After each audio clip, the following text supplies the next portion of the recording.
Okay, so the purple patch has continued on into another tournament. This time around, I didn't take first place, but I did still get a fairly respectable third place finish with this Yosenju deck. Um, some people didn't actually think I'd make top 8 with this deck as opposed to top 4, although, to be fair, my top 8, I actually got straight through the top 4 after my top 8 opponent had to drop out. So I did get a free win on that, and so I don't have to talk too much about that in the tournament report. But yeah, I took Yosenju's, primarily anti-meta based sort of thing. So this like literally the first 11 cards that you see are Yosenju's, and everything else is basically just um, stop the opponent from doing shit for the most part. I was actually quite content with the way that the deck performed. I did once again lose one of my rounds of Swiss to a deck that I really should not have lost to, and it actually kind of pisses me off, the deck that I did lose to, because it's one of the old classics that I used to hate. But I'll move on to that once I get to the tournament report. But for the meantime, into the actual list, starting off with the very obvious triple of each Karma monster. Don't think there's a whole lot I can say about this, as uh, unless actually I can't remember whether or not I don't think I've actually done a Yosenju list on this channel yet. So I'm not going to go into like a full on like rapid explanation sort of thing as to what they all do. I mean, you can gather. I mean, you can probably gather them up already if you've already have played the deck or played against the deck. Um, but I never actually had any matches where these are clogged up. Because the thing is, like, when I first ever built Yosenju's, I only ran 2 of each. But then it didn't exactly help that I only had 2 copies of Karma 2 at the time. But yeah, Karma 2 is very, very helpful with its damage. I really liked having 2 and 3 together quite a lot. I mean, that's usually what you do, is you have 2 and 3, you attack directly, you keep searching stuff. A fair bit of the time, though, the strategy did get stopped by stuff like skill drain, just Book of Moon a couple of times, just stuff that just stops the attacks from going through, which was kind of annoying. But when you're going up against Yosenju, you really want to just sort of know where the weak points are and just shut them down like that.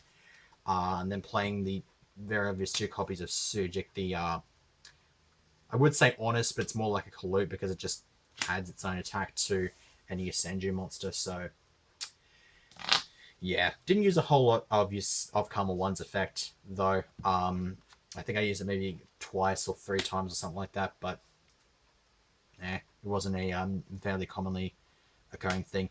Falsidine was actually pretty damn common as well. A lot of times I would just set it, and then the opponent would just sort of ram into it.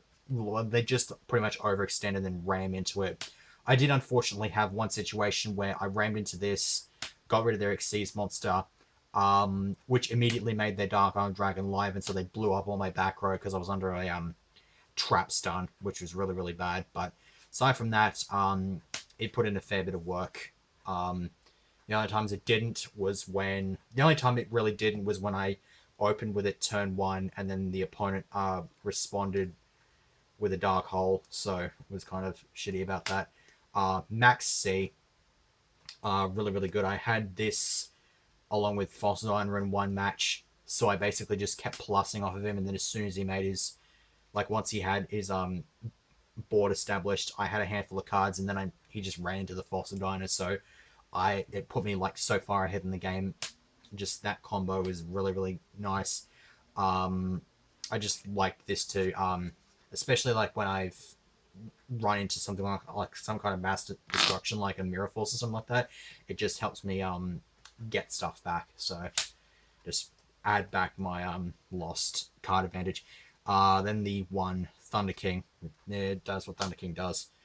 You don't see it a whole lot when you consider it's only at 1, but times you do see it, it's kind of handy. Spells 3 each of Duality and Tenki. Now I know I think I saw like one list a while back that only ran the 2 Tenkis. I wanted to run the 3 Tenkis just so I could see it, and wasn't that difficult for me to side one out. So, like, this isn't entirely necessary. I mean, it's obviously good search power, but it's not, like, the most necessary thing in the world, because as long as you have 3 and another Yosenju, you've got enough searches right there. So, I think this is just more for the odds to draw into it game 1 and then just get everything as soon as possible.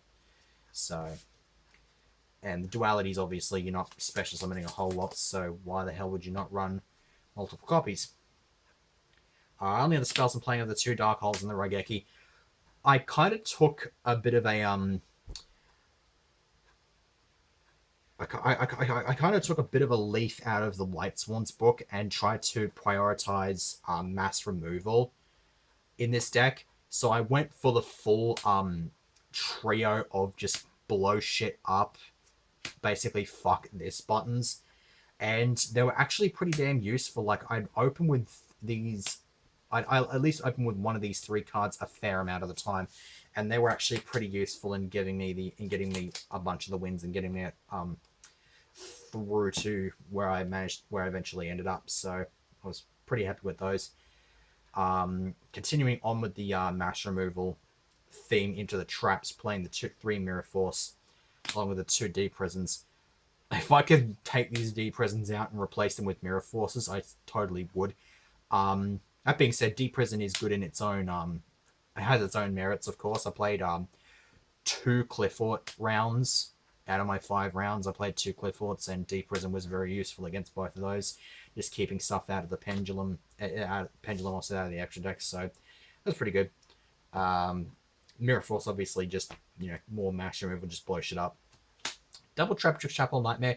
The only time I actually had the opportunity, I actually had this down and could have used it, was during that Fossil Diner blow your shit up, but then you have Dark Armed, which was rather unfortunate, because again, trap's done. And when he popped 3 on my back row, all that was left was the Nightmare. I had these 2 Nightmares set. I think I had a D Prison or something like that set, or a Mirror Force, and like maybe a Bottomless or something like that, and this is the only one that was left, which was rather saddening because it was then completely useless. I ended up losing that match because of that play. I just couldn't recover enough. 2 copies of Fiendish Chain just to back up the Trap on Nightmares. Then the 2 Wiretap, it's more generic than Secret Move. Because if I felt like if I wanted to play Secret Move, I'd have to play Shinchuels, and I don't really want to play Shinchuels because it's, aside from its use in the pendulum scale, it's really not that great. Like, having to add that to hand just to put it there, you're not even going to have Secret Move a whole lot of the time, so you'd rather just prioritize getting your actual Yosenju Karmas to hand, instead of just having to waste a couple of searches just getting Secret Move, getting Shinchuel. It's a lot slower like that. Wiretap, it's just, you get it. If you get it, you set it, you just negate shit with it, and you do well. And it actually proved its worth. I negated a Solemn Warning with this, and the 2 Karmas I summoned managed to beat over the rest of his life points and won me that game, and I eventually ended up winning that match. Had the Wiretap not been there, I would have actually lost that game in the match, and probably not topped, because the 3 and 2 player that did top was the one that beat me, so he would have just gotten ahead of me in tiebreakers, and so that would have been pretty damn shitty. So Wiretap definitely saved my skin there. I also negated a breakthrough skill in a later game in that matchup, that allowed me to push some crucial damage on board, so that I could then eventually clear his back row and then swing with Heartland Draco for games. So I was pretty happy with that. 4 1-offs, Torrential Bottomless, Warning, and Emptiness. They do what they do.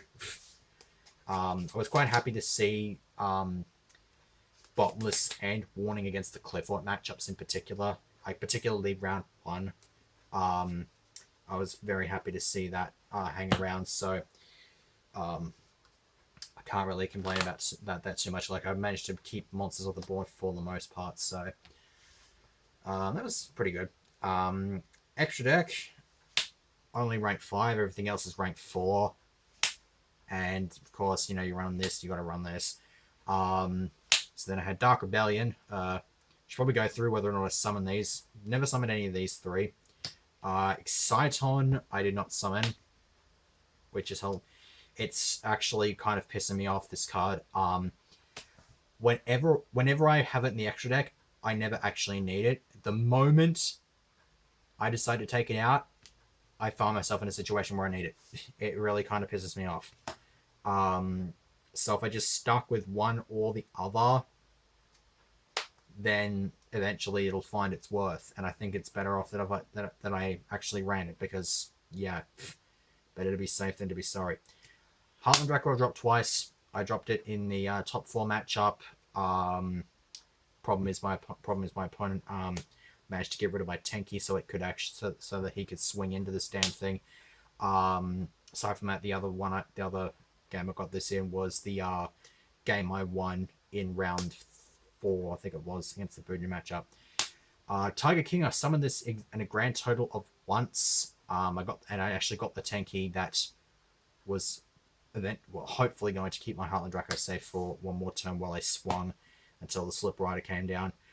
Chidori, I summoned once to clear a back row to clear an opponent's board in round 3, but that's about it.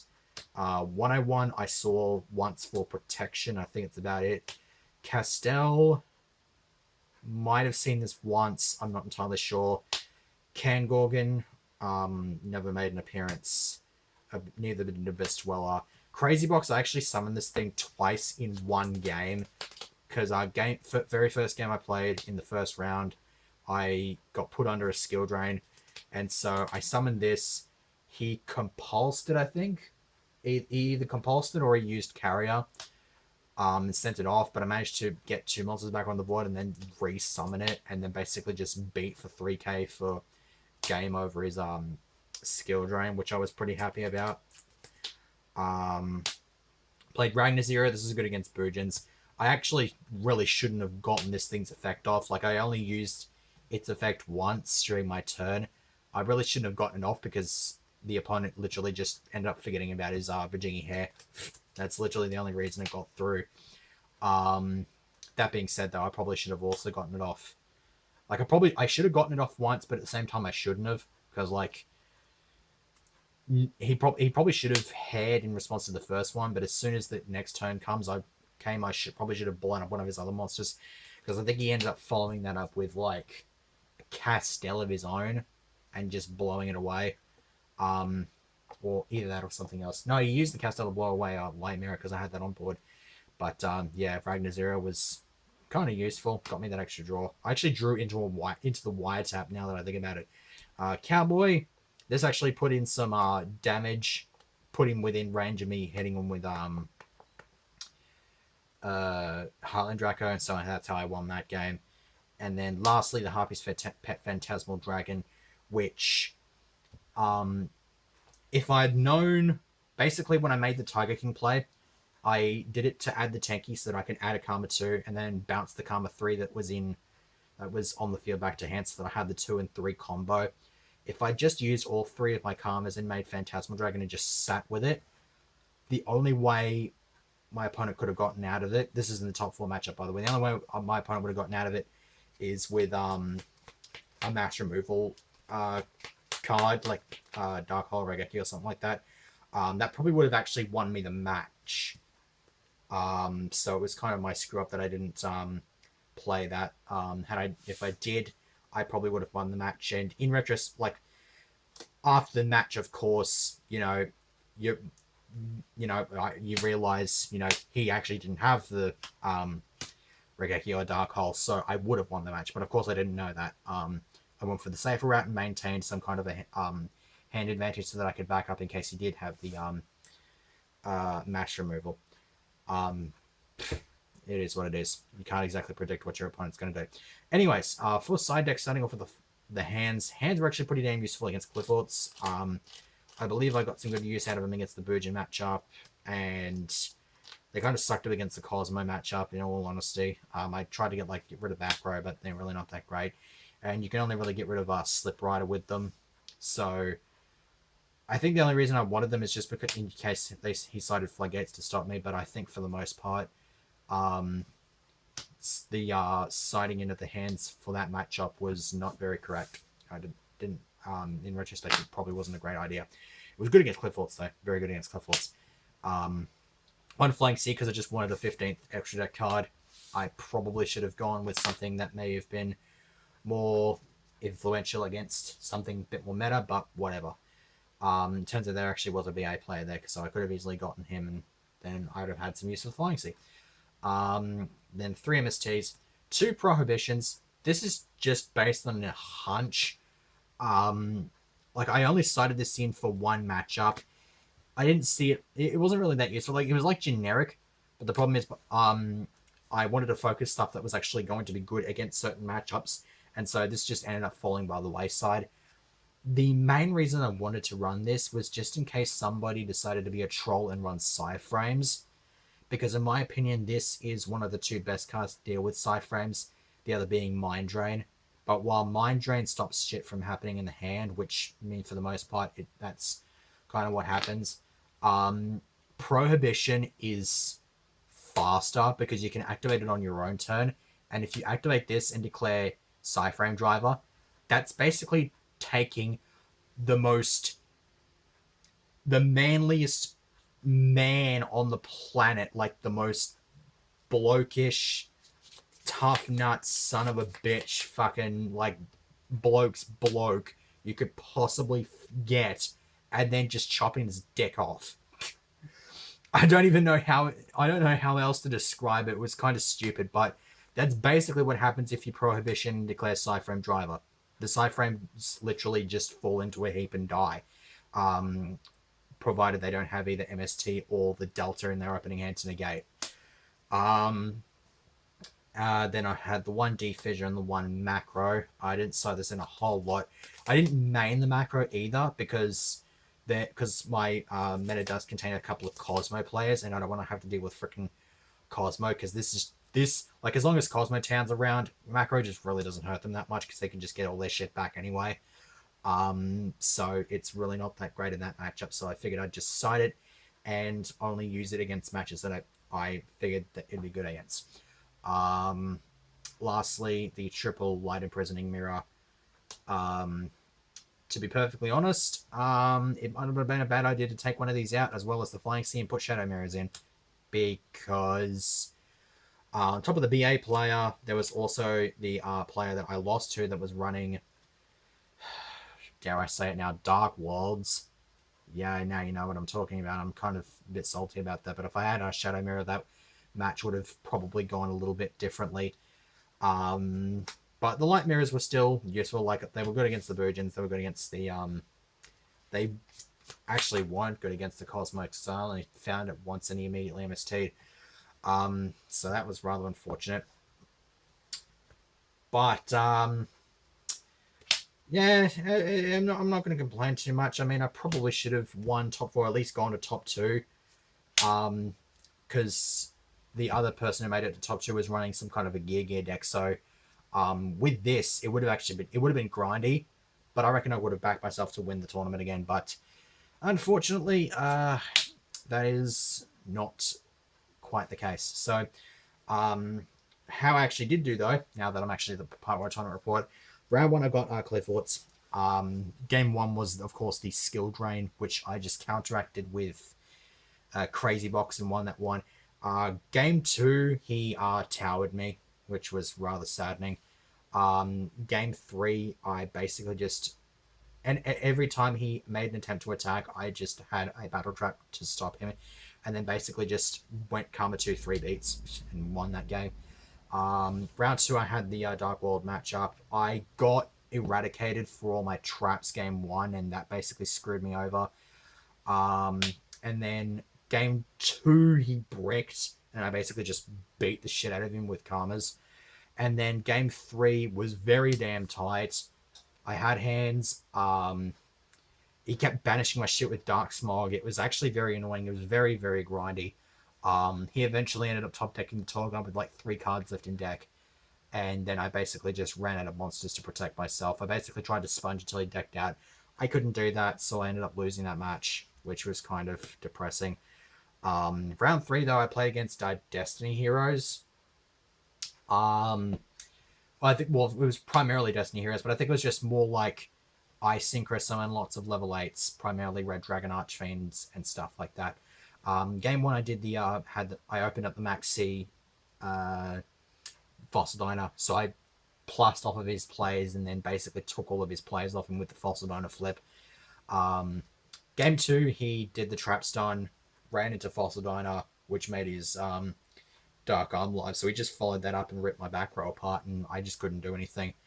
And then Game 3, I basically just beat over him with a combination of karmas, and I think I saw Fossil Diner in that match. I can't entirely remember, but I think for the most part he sort of just bricked, which is a bit of a thing. I don't know why the hell I'm pulling these away, because I thought I was ending the video, but no, I'm only at round 3. Round 4, I played against something. What did I play against? I played against Bujins. I forgot about that. He had the Kaiser Coliseum down. I had nothing to deal with that Kaiser Coliseum game 1, so I just lost really, really bad. Game 2, game 2 was a bit back and forth. Eventually, I managed to get the wiretap set down, because he kept beating me up. It was a passage where he kept beating me up with Yamato, and so I had to sort of work my way around that. Eventually, managed to get a couple of karmas on board and basically just swing with that after wiretapping the warning. And then game 3 again was a bit of a tight affair. I put the Ragnar Zero on the board, got over one of his monsters. He made the Castell and sent the Light Mirror back, so I managed to at least keep my monster presence alive. From there, I basically just kept the Ragnar Zero on board as basically beat stick enforcement. Just basically rolling through my karmas and then making an exceed whenever I felt it was necessary. I used Cowboy, got him down to 16. Following turn, he had the Yamato and a back row, so I went for the 800 burn, and just in case something went down, like if he had, I don't know, maybe like warning or something like that. He had the breakthrough for that Cowboy, so as soon as I saw that, I was just Karma 2-3 immediately overlay for Heartland Draco, and that won me the game. So I was happy with that. Round 5, I played against Qliphort. I kind of got rolled over by Forbidden Scripture, which I actually planning on running on my own Qliphort deck. I'm thankful that I'm not the only one who thought that card was a freaking great idea, because it is. It won in that game. Basically, Forbidden Scripture just reverses the attack values of the monsters battling back to their original attacks, and also negates effects. So it's like a mini instance of skill drain, which was kind of hilarious. So I ended up losing that first game. Second game, I just kept rolling over with battle traps and a torrential and stuff like that. So I basically just pushed all of his resources out of the way and pushed with Karma 2 and Thunder King, just repeated 1900 beats. And then game 3 was basically the same thing. It was literally just like I made sure that he didn't have a monster on the board for very long, and any monsters he did have, I'd try to send. If I couldn't send them, if I could send them away from the extra deck, then I did that. So that was good. Top 4, because my top 8 opponent dropped. Obviously he top 8. He was there when they announced who the top 8 was. But he just said, he couldn't stay to play the game, so to play the match out. So I ended up getting the free win on the top 8. So I went up against Kozmo top 4. Game 1, I managed to, he had Farm Girls, but he just didn't have any. He had Farm Girl and a Good Witch, but he just didn't have either of the ships to work with that. So I was able to get 3D prisons in. I was actually quite amazed that happened. And then basically while I was doing that, I was just continually beating down with Karma 2 and Karma 3, so I was pretty happy with that. Then game 2, basically the polar opposite. He just went Forerunner and just stuck with it. And then game 3 was pretty tight affair. Had I gone with the